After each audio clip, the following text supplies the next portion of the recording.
Hello, this is Hal, and I'm here with my friend and fellow Vedanta student, Bede. How are you today, Bede? I'm good, thank you, Hal.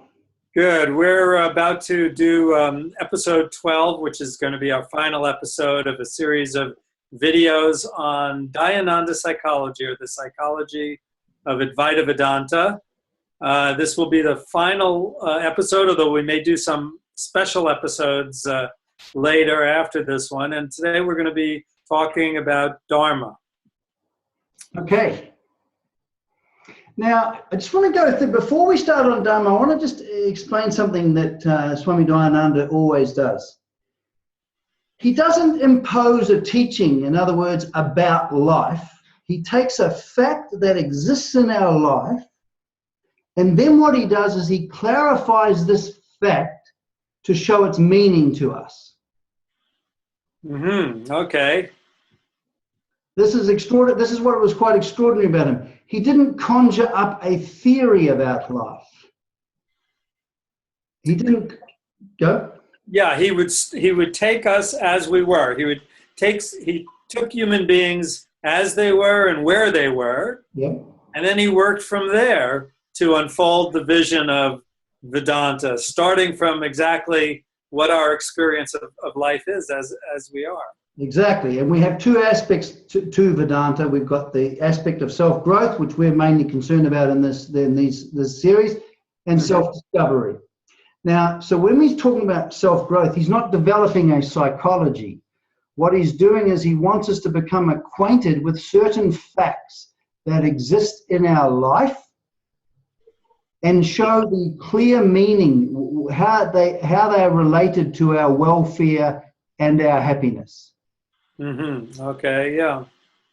So I just wanted to make that clear. So when we're talking about this, because when you first hear this thing about Dharma, it might mean, oh yes, this is some kind of religious thing that we have to believe in or that we have to follow.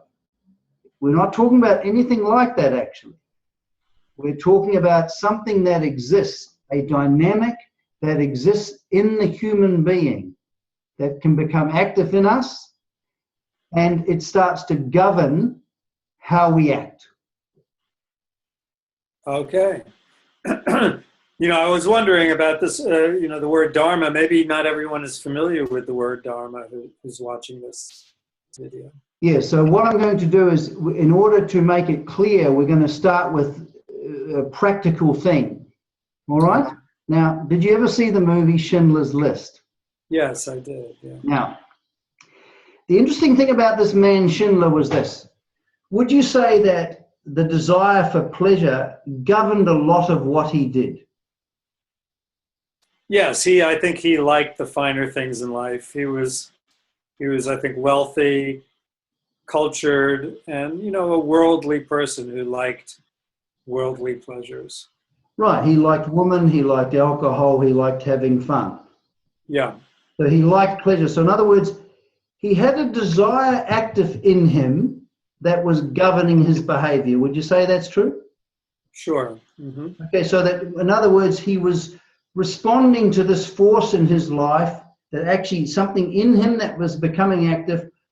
I want certain pleasures, and he would then be governed by that desire and follow through. Right. And also, because he was a failure at everything, he wanted to be a success. He was obsessed about being a success. Right. And he wanted to feel secure with accumulating as much money as he could. So he was interested in security, wasn't he? Yes. Now, every human being that you know, Hal, if they look at their lives, they can see that there is a motivation to feel secure. This is why we take care when we walk on the road. This is why we save money. This is why we do lots of things. The desire for security is a given. It's an active force in us as a human being. Would you say that's true? Yeah, it's one of the basic needs that we have is for security. Yeah, it's a real ground, isn't it? Particularly for the fact that we can be subject to destruction. So we have a very strong desire to be as secure as possible. Yeah, I mean, just on the physical level, certainly I think that it's a primary thing that we need a certain amount of physical security, shelter, Yes. food, and so forth. And then we find the sources of security through friendship and through achievement, and also the dynamic desire for security is a very strong desire, and it has many forms. Would you agree with that? Yeah, absolutely. Okay. Because you see, what we want to do is so here we are, we're human beings. Well, what are we doing here? Well, Dayananda answers this very simply. Well, first of all, we're seeking security. That's what we're doing. This desire for security is motivating many acts. Right. So it's a dynamic, a psychological dynamic in us to seek security, and also to seek pleasure. Right. Okay. Now, and it would be fair to say that most human beings, this sometimes is all that this is what they are doing. Their whole life is governed entirely by seeking security and pleasure. Right. Mm-hmm. So, for example, they won't steal because they don't want to go to jail. Mm-hmm. Do you know what I mean? They're polite to people because they don't want social censure. Yeah. So the whole process of our life and what we're doing is we are at any one moment we're seeking security and we're seeking pleasure. Does that make sense? Yeah. And this, by the way, is dealt with, in detail in Vedantic teaching, right? The basic drives or purposes. Yes. Of existence. Yeah. They answer the question of what are we. These are the two primary ones, I guess, that you're talking about now: is security and pleasure. Yeah, and this is what we are doing. What are we doing? We're seeking security and pleasure. Right. Now back to the movie. Now, it was a very interesting point, right? Here he was. He'd been wanting to be a success for so long, and he was willing to be a success. He was willing to associate with reasonably unsavory characters and have fun with them. Does that make sense? I mean, with the Nazis and all of that stuff. Even while all of this horrific murder was going on, right? Now, but his drive. From his point of view, he was a businessman, right? So that's it. It didn't matter as long as he could make a profit. Yes, right? and he compartmentalized. He may not like what was going on, but what he was really interested, what was governing his behavior was, I am finally going to be the success that I want to be. Right. And he had all of this money. You see what I mean? He had all of this money, and he was going to take off and go to Switzerland, and something else happened. Some dynamic in him said, I can't do this. Now, isn't that interesting? The fact that we can have, and in the West, we talk about a person's character, which is the defining factor in a human being. That even though there was something in him that says, no, I can't do this. This would not be right. This fundamentally, I just cannot do this. Does that make sense? Yeah, well, he was struck by his conscience, we would say, in the West. That's right. So what Swami Dayananda says is there is a dynamic force in us, which has been called character or conscience or whatever, but there is a dynamic force in us that governs our behavior, but it's not to do with security and pleasure. It is actually to have a relation to other people where we don't harm them and we don't leave them. We don't harm them, or we don't do something bad against them or fail to do what we need to do to help them. Right. Now, this doesn't mean that it's active in every human being. It exists as a potential. Yeah. Right? But this is but you see, and this in the West, for example, when we talk about character, this is what we mean by this is the measure of a person. I see. Yeah. And it's such an important thing. And what Swami Dayananda has done is he's really clarified this dynamic that can come active in us. And he's clarified why it's so important, and it shows its relationship between this dynamic that exists in us and our human happiness. Okay, I see.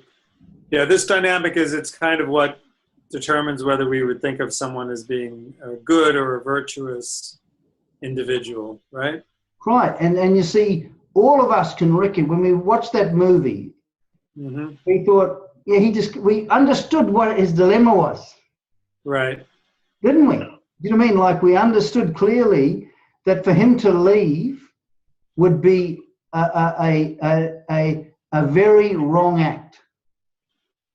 Right. I think, in a certain way, everyone has some basic sense of what the good or virtuous thing to do is. Sometimes it's confusing, situations are complicated, but we have a basic sense that there is a virtuous thing to do, and we have some sense of maybe the direction to go and what it is. We might have to balance different concerns in a given situation.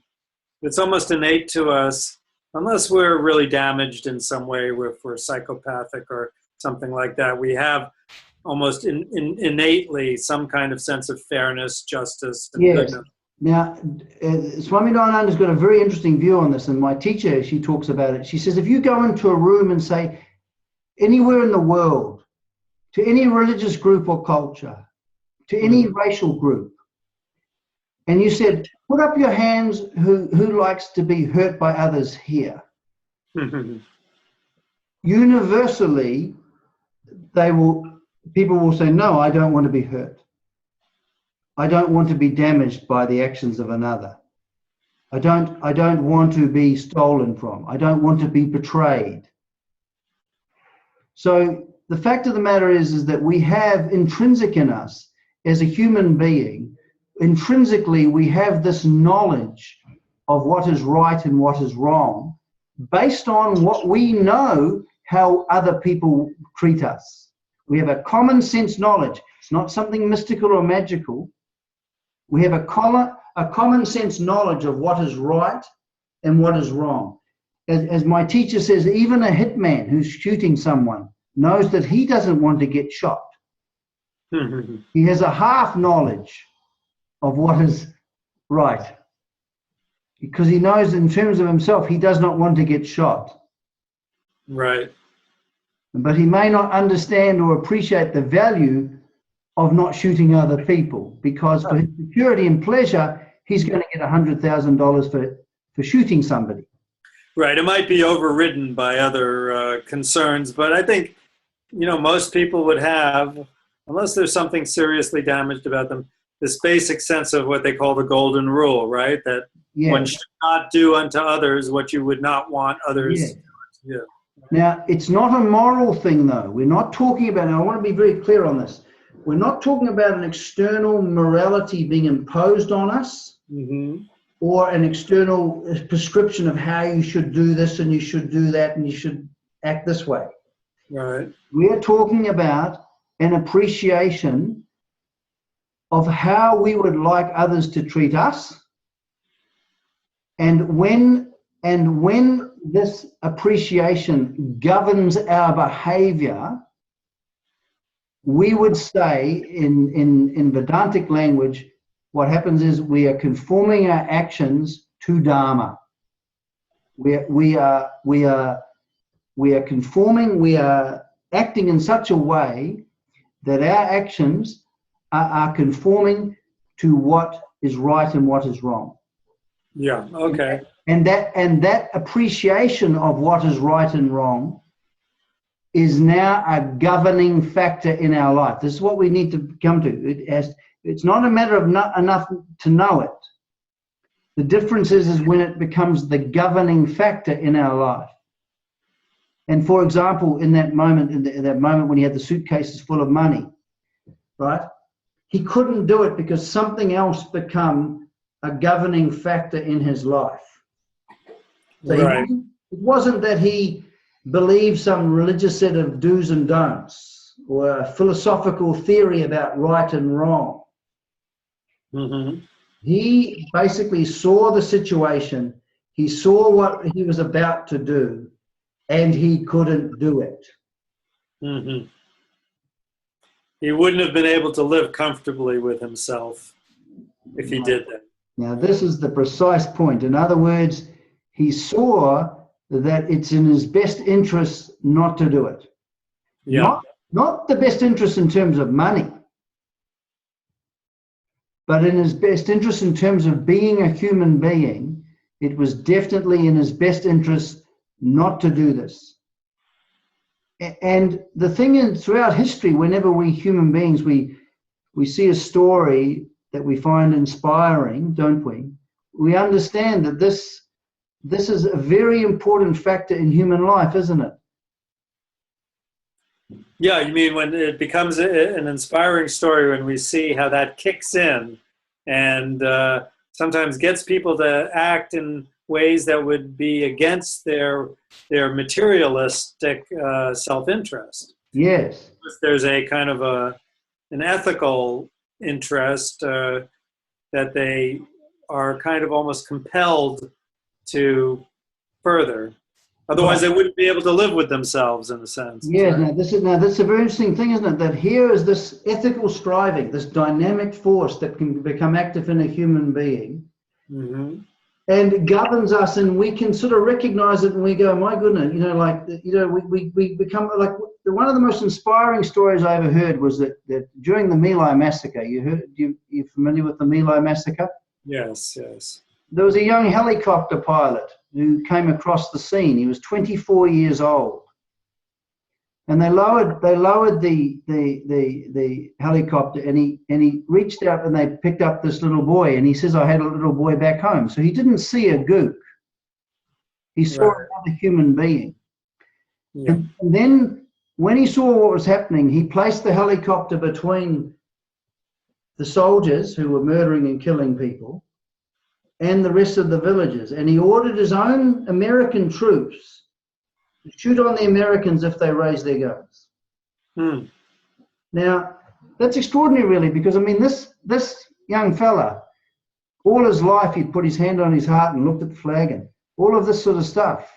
But his loyalty to the American army, something in him said, "No, I'm not going to do this. I'm not going to leave. I'm going to do something to stop this happening."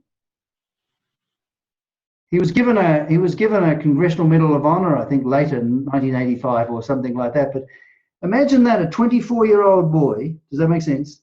A helicopter commander, risking court-martial, of course. Do you know what I mean? Yeah. That he would, it's an inspiring story, isn't it? Yeah, at great risk to his career, possibly to his life, he did what he felt he had to do the right thing. Right. Well, he wasn't following the morality that he'd been brought up in, or what we normally call morality. In fact, he was going against the morality, the collectively held group thought about how he should act. Oh, yeah, because as a soldier, he wasn't really obeying orders. Absolutely. A higher sense of what was right kicked in Yes. for him to do that. So he wasn't conforming to a sociological pattern. Yeah. Of a mores or a group mores. What he was doing is the fact is that he as a human being could not stand by and watch this terrible slaughter. Right. Okay. Sometimes the Dharma, the sense of Dharma, will override what the social pressure is doing, what everyone else is doing or says you should be doing, and force you to go against that. Yes. Now here's the interesting point. Swami Dayananda says that in order for us to understand and appreciate the teaching of Vedanta, Dharma has to be the governing factor in our life in terms of performance of action. And he's very clear on this, that because this ethical strive, you see, whenever we're faced with a situation, we are first of all seeing what is there. Is that true? Yeah. And we're also seeing we also have a perception, funnily enough, in relation to other people, a perception of what would be the best thing to do. Mm-hmm. Now, we're not talking, and now when the way Pujya Swamiji thinks about Dharma isn't just simply obeying rules, don't do this and don't do that. It's involved in that, not violating certain things. That's true. Not harming people, right? Right. But he is talking about Dharma as a way of life. As a way of life. Now, do you remember when we were talking last time about Karma Yoga? Yes. What we were talking about was that in order for us to respond to life, in order for us to see what is happening and to live in the world as it really is, we have to gracefully receive and become alive to the facts of our life. Is that true? Right. Yeah. And accept the fact that this is happening. Mm-hmm. Okay, so what happens is that in any event that we have, what happens is that any event that happens in our life, whether it's other people's actions or even our own psychological reactions, the important thing is our relationship to that happening. And having a relationship in which there is no friction. Okay. We gracefully accept what happens. But then someone's going to come along and go, what, you just simply put up with it? You ever heard people say that? Yeah, I suppose someone could think that, right? You're just going to go along, go with the flow no matter what's going on, right? Yes. But you see, what Swami Dayananda says is that this graceful acceptance is actually the basis for responsiveness, because it enables you to see exactly what is going on. It also enables you to see what is actually needed in terms of how you respond. Okay, well, that's an important point, because, yeah, I could see how people could think that graceful acceptance is purely a passive sort of thing, where actually it puts you in more closely in touch with what actually is being given, what is being presented by life, and therefore really sets you up into a situation where you can be more fully responsive to life rather than just a passive recipient. Yes. Right. For Swami Dayananda, it's all about clarity of vision or clarity of cognition. Mm-hmm. When you are refusing to accept facts, you become disturbed and you can't necessarily do what you need to do. Right. For example, if you see one of your daughter's about to be harmed by an axe murderer and you have a gun that's just next to you, you first of all have to, in one sense, see what is going on very clearly and see what is going to happen. So then you can, in a relatively non-disturbed, relaxed way, pick up a gun and do what's necessary, which in this case may involve shooting somebody. Right. Okay. Yeah. So graceful acceptance doesn't mean that you just allow your daughter to be killed. It's rather that you fully take in the situation without avoiding it, resisting it, in the sense of resisting actually seeing what's going on, so that you're in a living, dynamic relationship with it. Right. That might demand that you actually take strong action. Yes, and you may not, and also you may not like the fact that you have to do this. That's also part of accepting that reaction as well.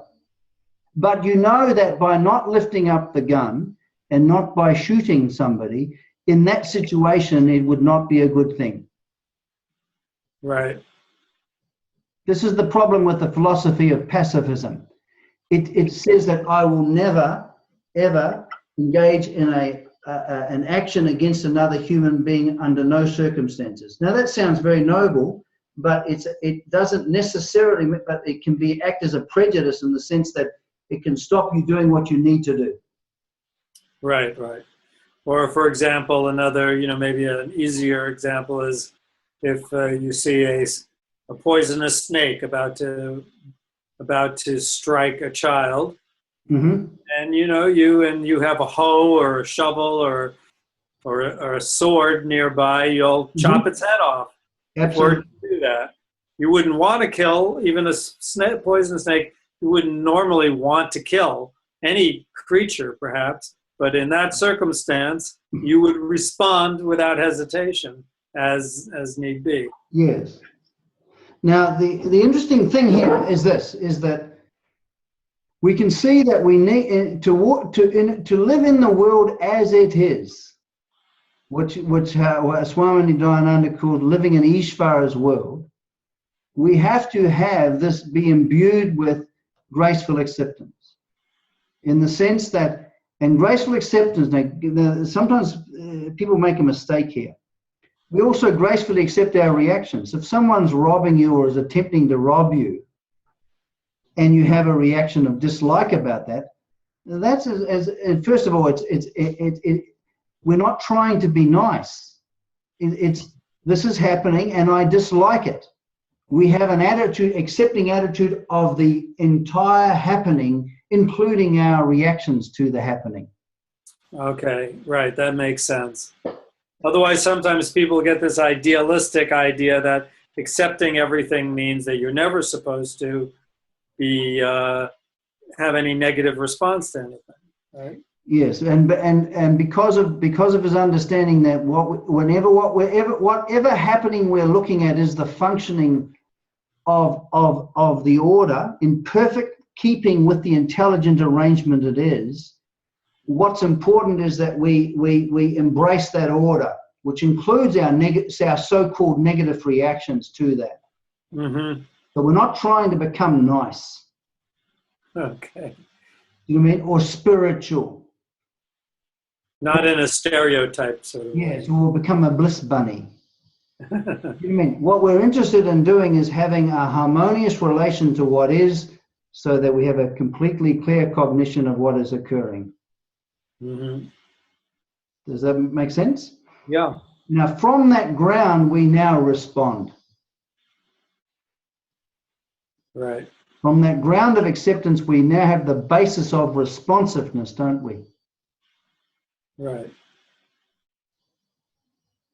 Well, see, the dharmic response, I think, would have to take into account whatever your emotional response might be, right? So you may have a negative emotional response, but Dharma may demand that you go ahead and do something that you might not really want to do. Yeah. I wouldn't like to kill a person, even an ex-murderer.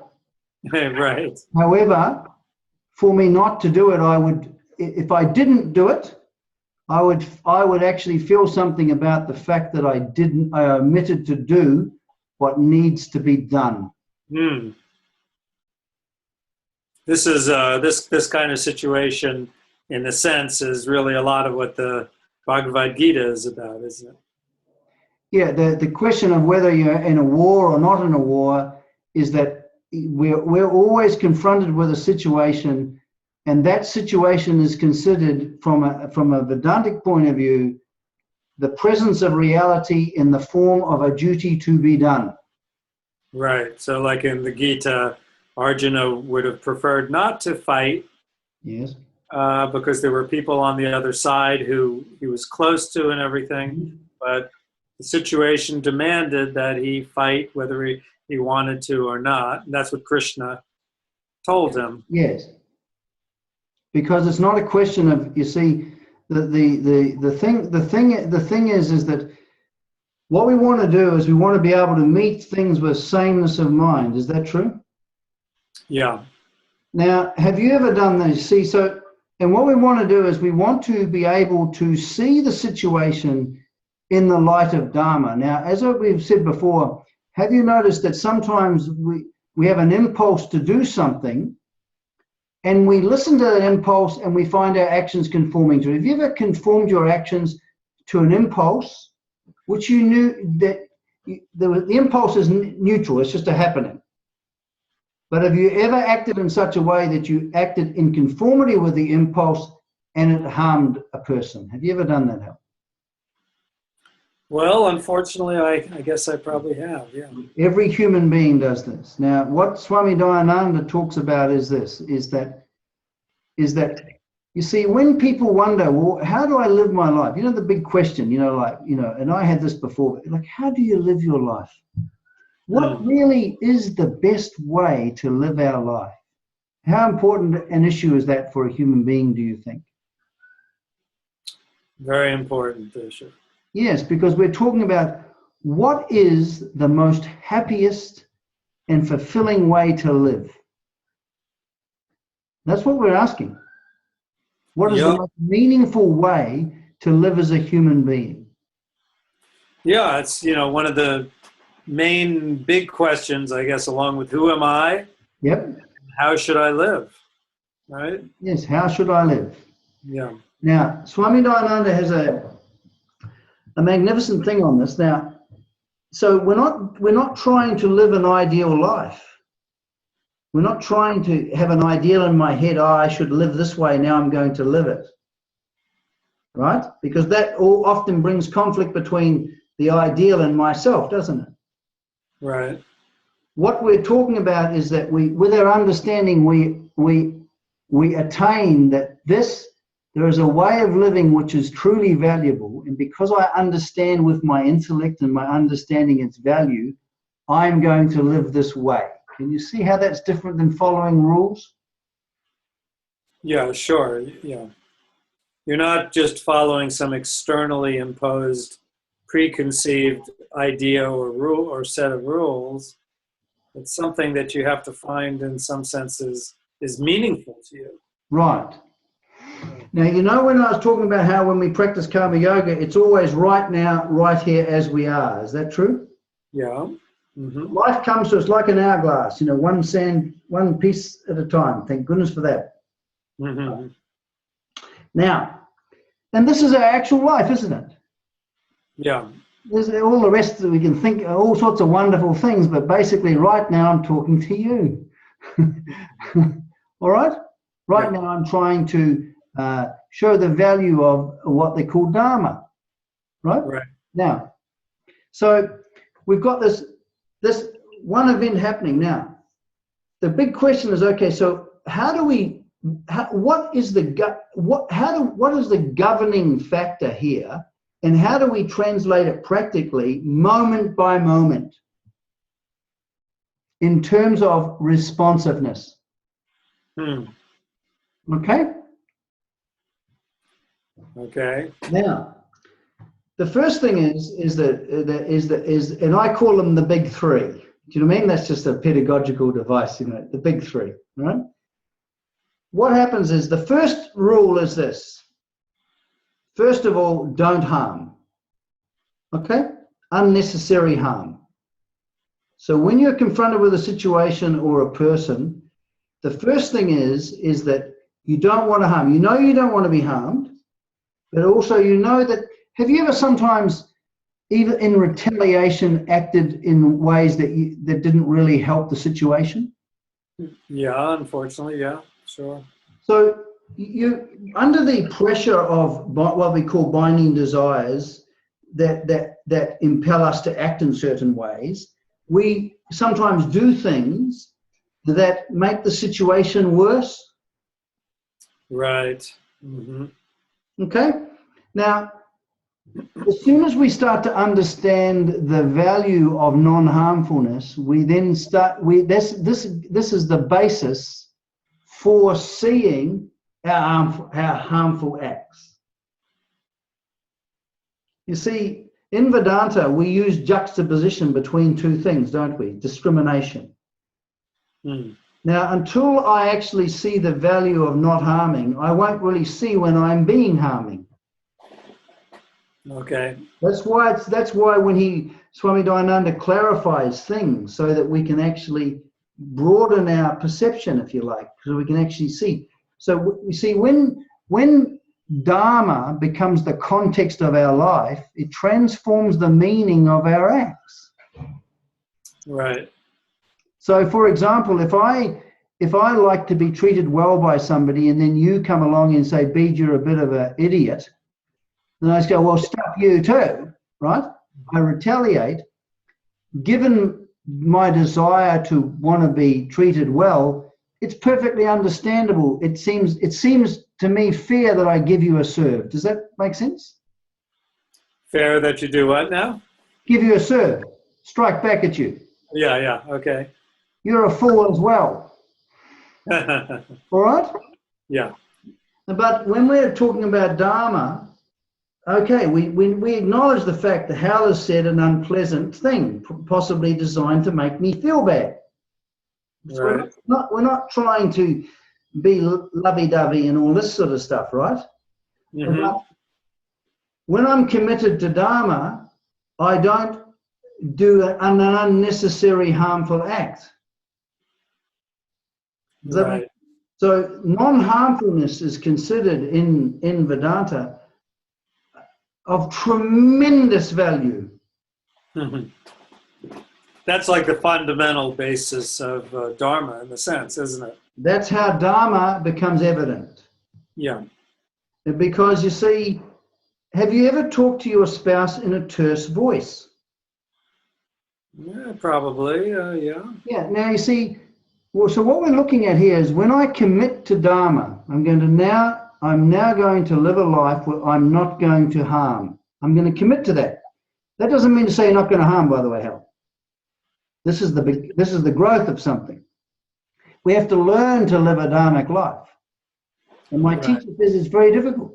It is very difficult because we're not talking about conforming to a social pattern of politeness, are we? Right. We're talking about conforming our actions to our knowledge, our intrinsic knowledge of what would be the best thing to do in a situation. Yeah. Okay? Because remember what I said, when we become split between ourselves as a doer and ourselves as a knower? Mm-hmm. That whenever we fail to do what we need to do, or do something we know there's not right to do, we become disturbed in ourselves. That's a psychological rule. Right. Right. And Swami Dayananda has really clarified this particular point. In Western psychology, ethics and psychology tend to be split. Does that make sense? Yeah. In fact, in order for me to live a life of a human being with a sense of wholeness, if I violate Dharma, there is a mental disturbance built into me. And I'm actually literally building into my life unhappiness through my actions. Right. Mm-hmm. So here I am. Here you are. The first rule is that we don't harm. Now, and there's a commitment to this.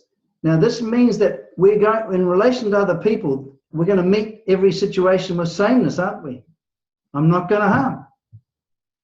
Right. So even if someone attacks you verbally and calls you an idiot, right?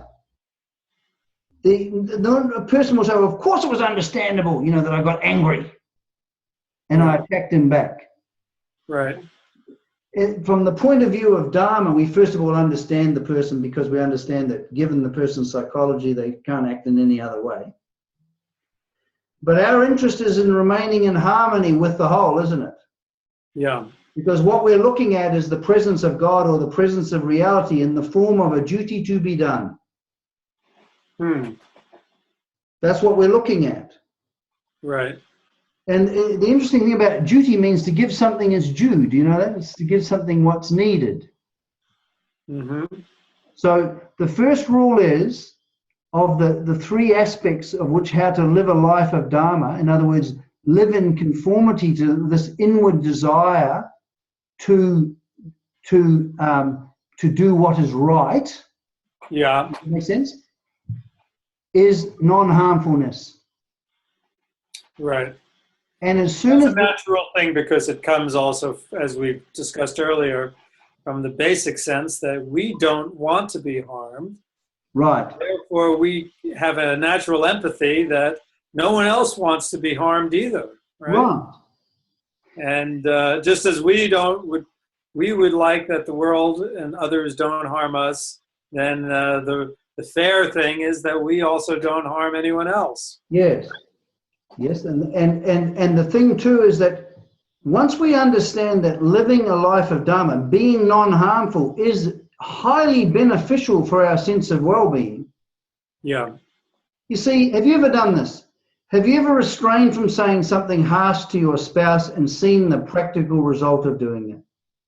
Yeah, sure. It protects you, doesn't it? Yeah. My Swamini says, if you protect Dharma, Dharma protects you. Mm-hmm. So the thing is, the first thing is that we have a relation to what is happening in other people that is non-harmful. Right. And we can form our actions to that understanding. I don't wish to harm. And what happens, of course, would you say that sometimes people's actions can be provocative? Yeah, certainly. See, and one of our weaknesses is that we can tend to be easily provoked, don't we? Yeah.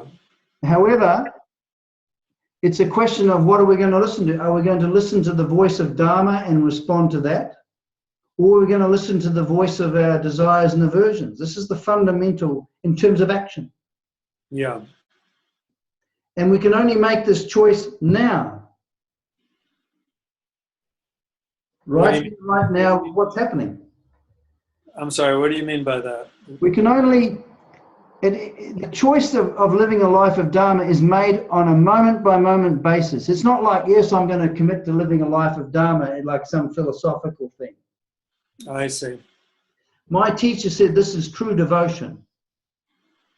When you devote yourself to doing the right thing, irrespective of how you feel, that is true devotion. Because first of all, you're remaining in harmony with the whole. Yeah. You see what I mean? Now, Swami Dayananda says that this is so important. He gave an analogy. When you rub up against Dharma or rub up against the law and orders, it's like when you rub up against the bark of a tree. It might feel good, but if Dharma rubs up against you. Does this make sense? Yeah. So it's not. We're not doing something like a sacrifice here. Okay, it's in our best interest. Yeah, I see what you're saying. Is it ultimately it serves our own best interest in our own happiness, right? It is what is truly good for a human being. Yeah. We can have the idea that the best thing to do would be to steal the money or to do things that would bring us pleasure irrespective of the consequences. Right. But the thing is that when we commit to Dharma, Dharma protects us. Protects us because what happens is we're not unnecessarily harming. Yeah. So this idea of non-harmfulness is so important. Yeah, it protects our integrity in a sense, which means that we don't have an inner split or an inner division in ourselves as a result of doing things that at least somewhere intuitively we know are wrong, right?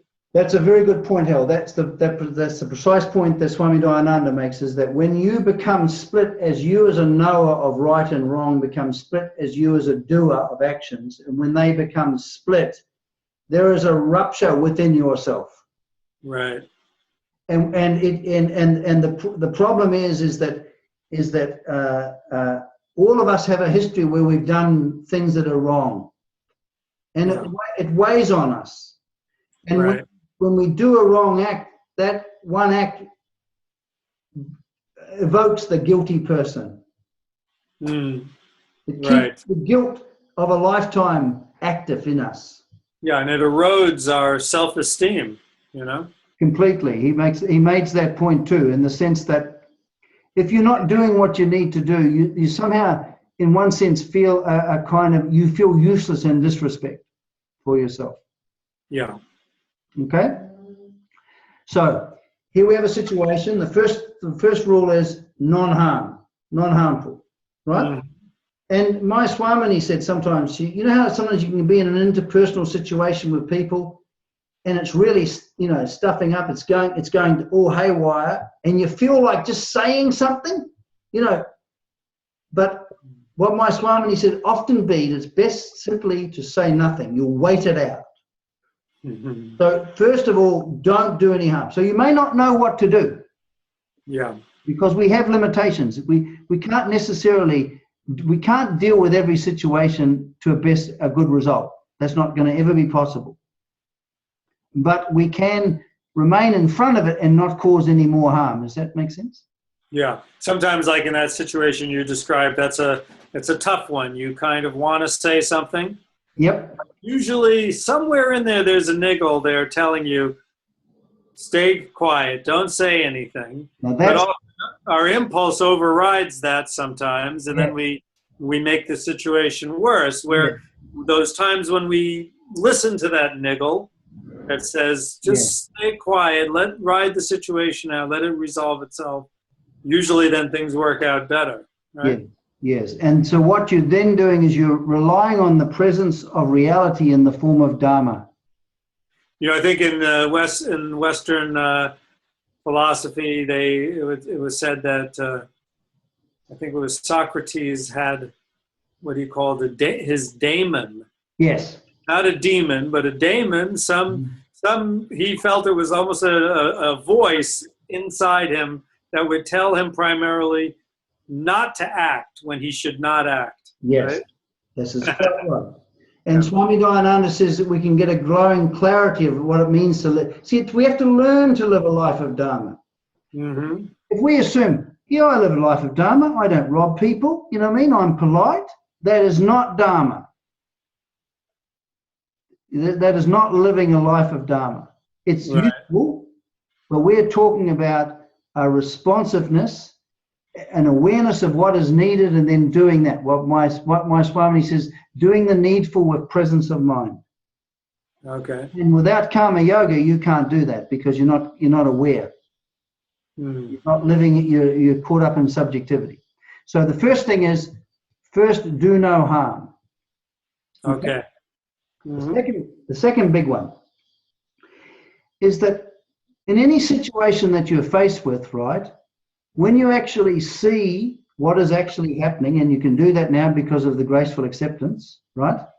Mm-hmm. You then have to bring the value that is needed. In other words, you have to make an offering. Oh. You offer a value to the situation through action. Okay. Now that and what the Indians call this is an act of devotion. And it is, but you offer. Even not being harmful, you're offering yourself, because in the sense that just by not being harmful, you're being beneficial, aren't you? Yeah. So you see what's needed and you do it.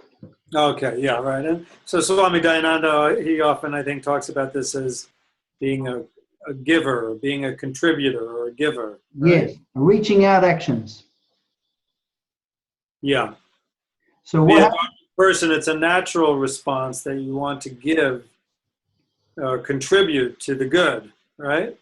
Yes, that's exactly right. That basically you see the situation and you see what's needed and you offer it and you bring the value to the table that's needed. Mm-hmm. He in fact said that you are mature when you want to do what you need to do. Mm. That is when you are mature as an individual. Now ask me a question, Hal. Say, Bede, ask me this question. Say, Bede, are you a mature individual? Go. Okay, Bede, are you a mature individual? Learning. Learning, yes. Same here. Now, I can't say that I want to do what I need to do. Yeah.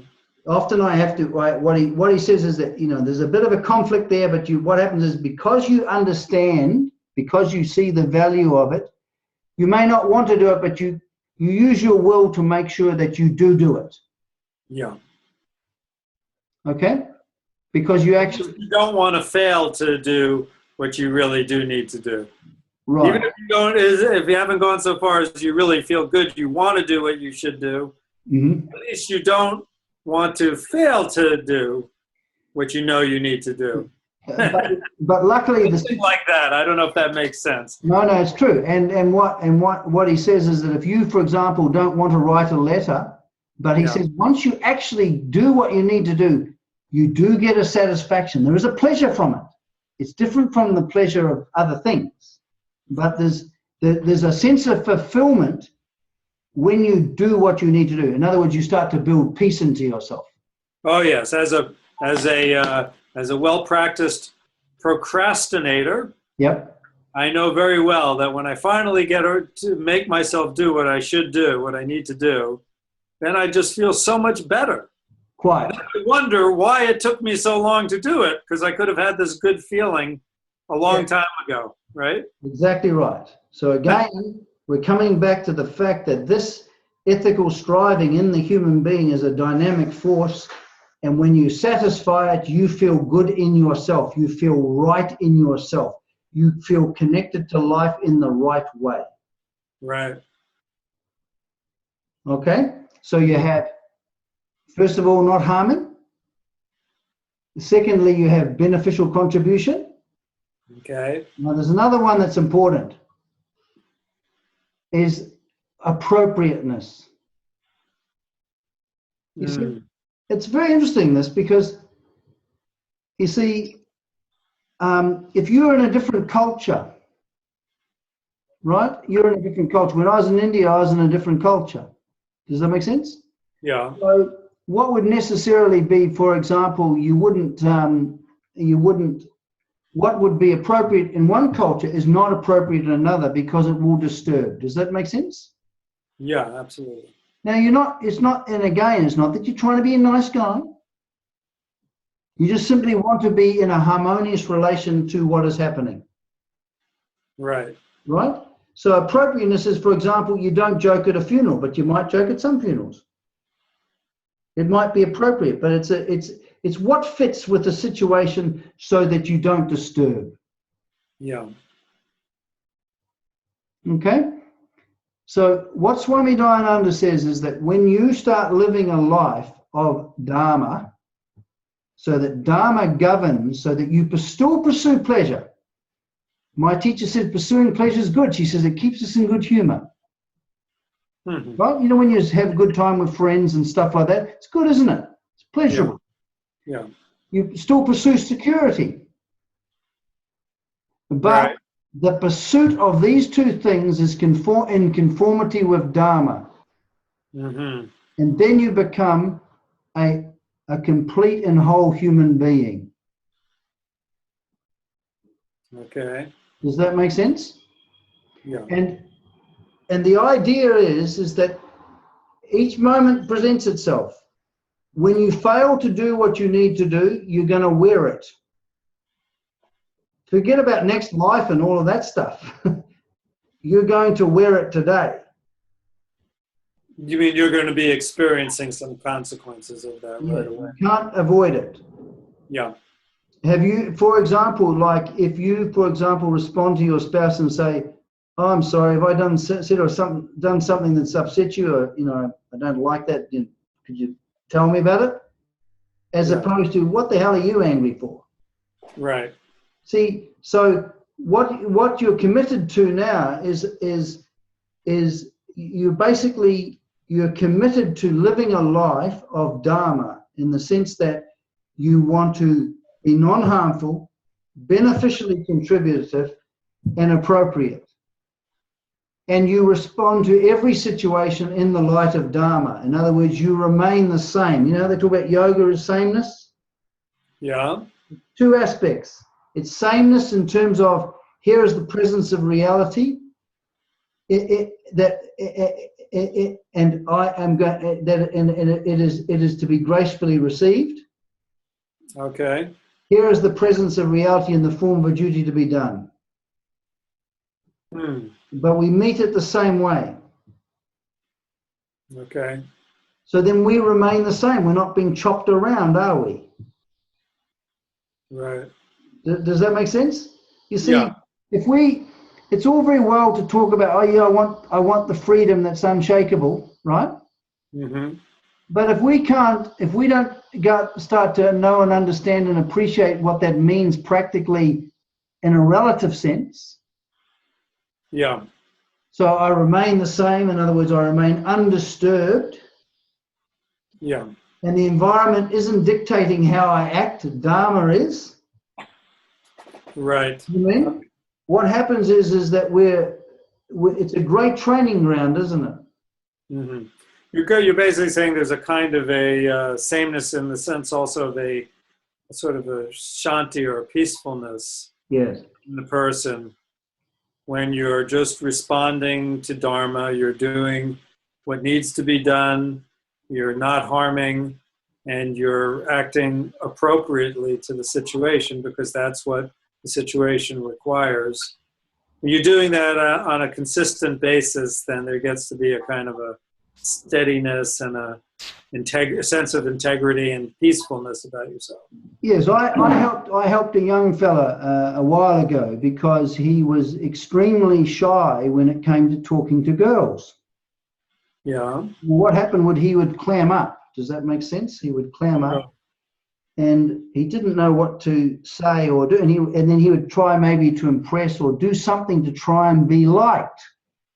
Yeah. Also made it worse. Mm-hmm.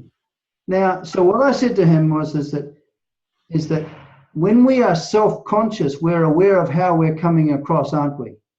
Yeah. Because as a self-conscious individual, we're a consumer of either booze or praise, aren't we, or applause? Boo, you mean like blame or praise, right? Social booze, like, oh, that wasn't, you idiot. Not booze, not alcohol booze, but Like booze. Boo! yeah, Boo! exactly. So we either receive the booze for our social performance or we receive praise for it, which is the normal, when we associate with people, this is the normal basis of how people approach others. Right. As a consumer. Give me love, give me approval, give me, give me. Right. Yeah. So he was self-conscious. He was aware of himself as an object of other people's perception. So I said to him, now what you do is this. Instead of trying to get acceptance, and instead of trying to be liked, what I want you to do is take each moment at a time. So stop thinking about how am I coming across, do people like me, all of that stuff, because he would ruminate on it, and then he would have a reaction about what he is ruminating about and feel bad. Does that make sense? Yeah. Caught in subjectivity. Right. So I said, what are you concentrating on is concentrate, first of all, don't harm. Does that make sense? So when you come in, whatever, and then look at what's needed. Like, maybe what's needed is to listen. Right. Or to bring the value that's needed. Yeah. You mean, and fit in with the situation. But notice how now his attention is out, isn't it? Right. Right. His attention is out. He's going to now contribute, isn't he? Yeah, that's very good advice. So you're now getting him to focus on, not harming and how can I help rather than on me, right? That's the precise point. He found it, and he found it quite amazing. Yeah. Because as he engaged in, okay, what's happening, and just listening. So what's needed now is I just listen. Okay, now I can contribute something here. Does that make sense? Yeah. Because you see, sometimes people are confused about how to act. What's the Swami Dayananda notion of what Dharma is? It solves that problem. How do I act? Which is quite a remarkable achievement. And the other thing too is that when we live a life of Dharma, what happens is the quality of our life, our mind changes. We start to feel good in ourselves. Right. And feel right within ourselves. I don't know why that is. It's just the way it works. Yeah. But it's a solid feeling of rightness. It's substantial. Right. Because the most core aspect to us as a human being is this sense of Dharma. Interesting. And when we violate it, we're in desperate trouble. Yeah. All right. Is there anything you'd like to say before we wrap up? No, that sounds really good. And I like how you brought this to a very practical point, a kind of a guideline as to how to approach conduct in any situation, really. Yes, and I think you know, when I look at the beauty of Swami Dayananda's teaching, Mm-hmm. you see, he basically takes factors that actually exist in our life. For example, this impulse to Dharma, Yeah. then shows how to translate that and how do we conform to it exactly. Do you mean? Don't Yeah. harm, bring the needed value, and be appropriate. Mm-hmm. Now, this isn't a philosophy, is it? An external philosophy. It's not rules and do's and don'ts. Right. It is a way of living, and it's also objective. And what my Swamini says is that when you protect Dharma, you protect yourself. And she said a very interesting thing when she first met me. She says, Bede, if you're disturbed, you've been disturbing. Mm. Now, normally when we feel like we're disturbed, we feel there's external things going on, don't we? Yeah. But the interesting thing here is as soon as we start to commit to living a life of Dharma, we actually start to become less disturbed. Interesting. Yeah. And I just wanted to clarify this point. You see the difference between I might conform socially to rules and the ways of talking and politeness, and I don't steal and I don't rob, but we're not saying that that's Dharma. Yeah. No, it's quite a different thing. It has a very different feeling to it and a very different result for the person, for the individual, right? Right. Because in some ways, when you're still trying to conform, it's because you still are hoping that you get praise and that you avoid blame. You're pursuing security, right? So you're pursuing security or pleasure. Yes. You're not actually pursuing dharma, which is a kind of an inner drive Yes. to do virtue, to not harm, to contribute, and to be appropriate, right?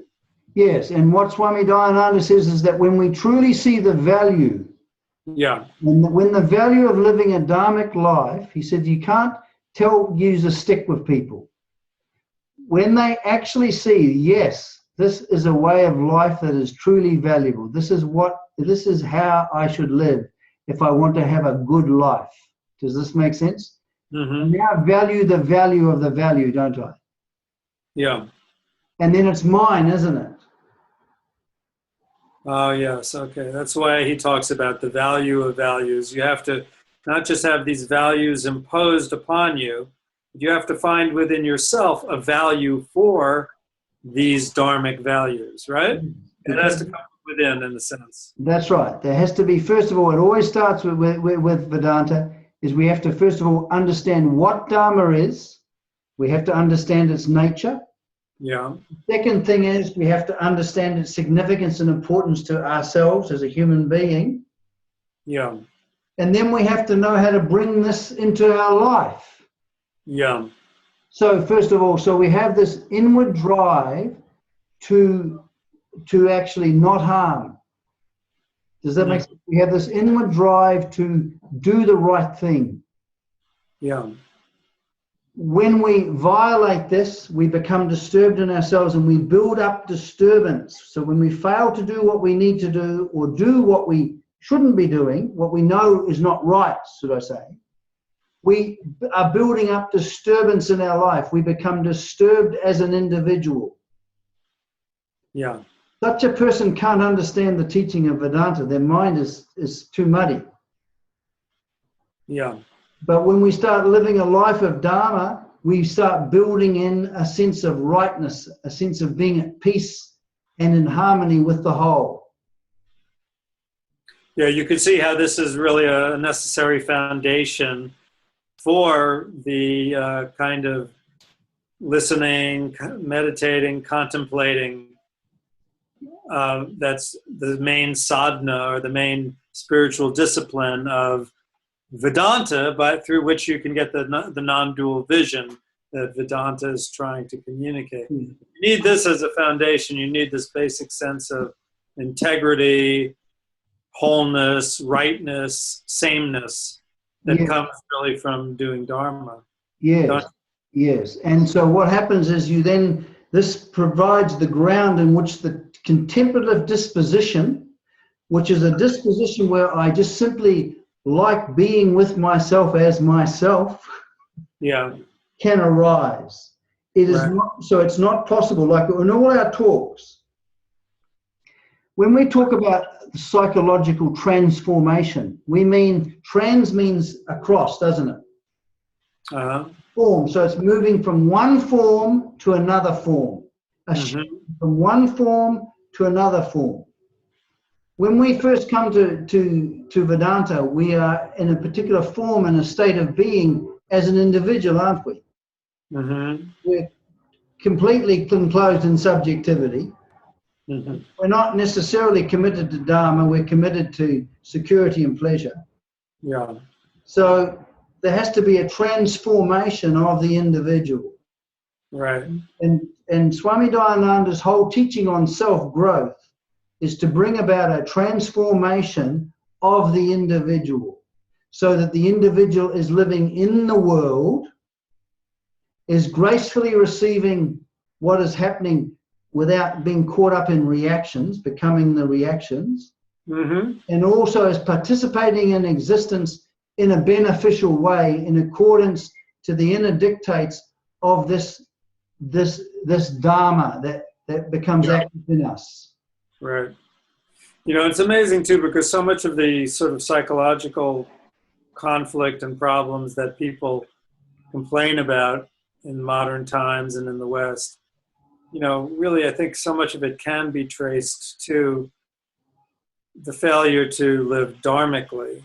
We think it has to do with certain unconscious conflicts, and all those play a part, yes, but in the end it really does come down a lot often to whether you're behaving in a dharmic way or not, right? Well, you bring up a good point. You see, what he makes is he makes a distinction between the personality, which is built-in reactions. In other words, our psychological content that can become active in us. True, we have experiences of being hurt by other people. We've got experiences of hurting other people.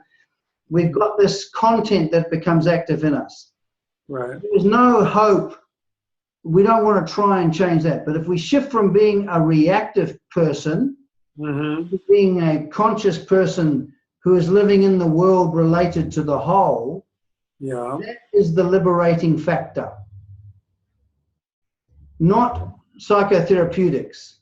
So when I start to live in the right way and I live in relation to the whole, first of all by understanding what I'm looking at, in other words, this is the functioning of the order, and secondly by participating in the right way, because of my right relation to the whole, in terms of graceful acceptance and doing the duty that needs to be done, that when that relation is in fact there, I become right as a person.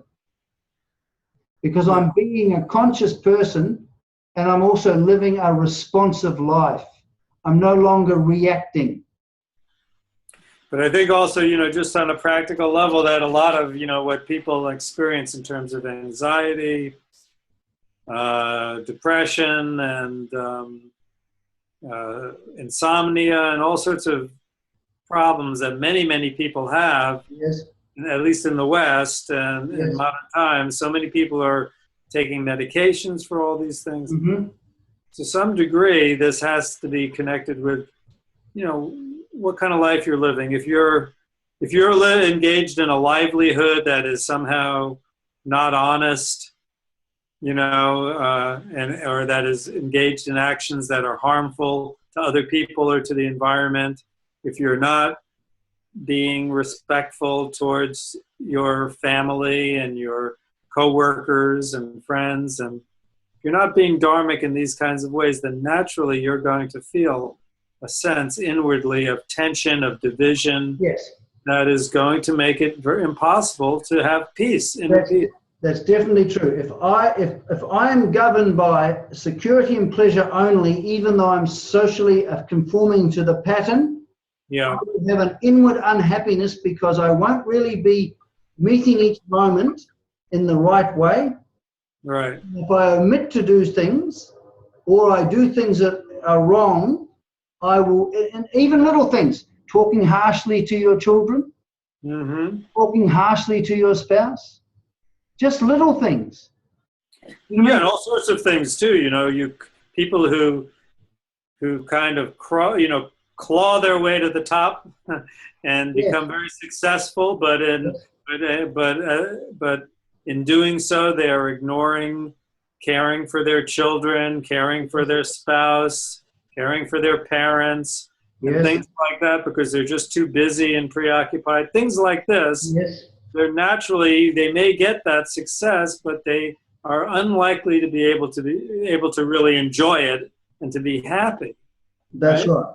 Because you see, what's happened is, instead of the discovery of what is truly valuable in human life, which is living a life of Dharma, actually, this way of life in which we're non-harmful and beneficially contributive, this forms a context, an entirely different context from the pursuit of security and pleasure only. And the thing is that if we don't live a life of Dharma, we do become disturbed in ourselves, and we don't. And what's happened is that what we think is truly valuable, which is fame and money and being successful and all of that sort of stuff, if we think that is what is good, does that make sense? And it's good. Successful achievement is good. Having money is good. We're not talking about that. But when we truly know what is truly important and what is truly good and what factors truly transform us into a happy human being, that is on an existential, practical level extremely important. Yeah. And that is what Swami Dayananda unfolds in his teaching on self-growth, or what I call Dayananda Psychology. Right, and we're not saying this as being, morally judgmental about what the choices people are making, but because by making choices that are not dharmic, they are actually harming themselves. Quite. We're looking at enlightened self-interest. We're not looking at an imposition of a religious, moral, or philosophical theory about how you should live. Right. We're looking at discovery of what it means to live in a right way, and that when you live in that right way, you start to become right in yourself. Yeah, we're looking at also, what really fosters the growth and development and flourishing of a happy human being, right? Right. Yeah, that's quite right. Okay, Howell, thanks very much for doing this series. Thank you, Bede. It's been a great, it's been a privilege, really, and it's been a wonderful journey working with all of this material and really increasing my understanding as we've spoken about this together. So thank you. Okay, pleasure. Bye-bye. Okay, bye-bye.